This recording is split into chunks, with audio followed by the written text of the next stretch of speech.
Hundreds of No Kings protests are preparing to gather across the country this weekend.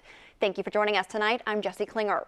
Republican lawmakers are speaking out against the protests as record numbers of people are expected. Our Cameron Lime spoke with both organizers and lawmakers today. Cam, what is this weekend going to look like? Jesse, according to the No Kings website, over 2,000 protests are expected, some even happening in Europe. But Republican lawmakers say they're not concerned with the demonstrations. We are trying to save democracy. We love this country. That's why we're fighting so hard to save it. Preparations underway for the upcoming No Kings protests planned for this weekend. People are sick and tired of this ridiculous authoritarian government, and it's no longer a slide into authoritarianism. Republican lawmakers voicing their concerns, some claiming Democrats are keeping the government shut down for the protests. The primary reasons, as my Democrat friends are looking forward to their No Kings rally this Saturday. Keeping the government closed so that you have better attendance at a rally?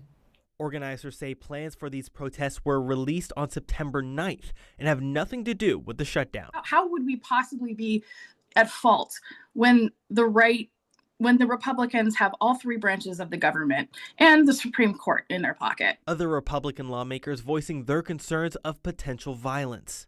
The left has shown its tendency toward violence, especially in the last few years. Really in the last few months, that's been exemplified. There is yet to be any form of violence at any of these protests, according to organizers, and all planned protests must receive clearance from authorities before being announced. The Trump administration are calling us paid leftist, dangerous people while we're walking around in inflatable costumes, blowing bubbles and doing the Cupid shuffle. It's really not quite what's happening.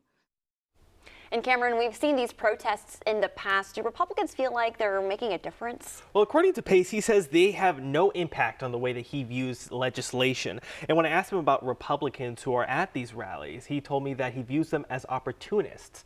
But Kinney says that these protests are just the start, and they're hoping to make a difference at the ballot box during these upcoming midterms. All right, Cameron, thank you. And we do have an article detailing where protests are happening this weekend around the state. You can find that and other top stories from today at our website, abcnews4.com.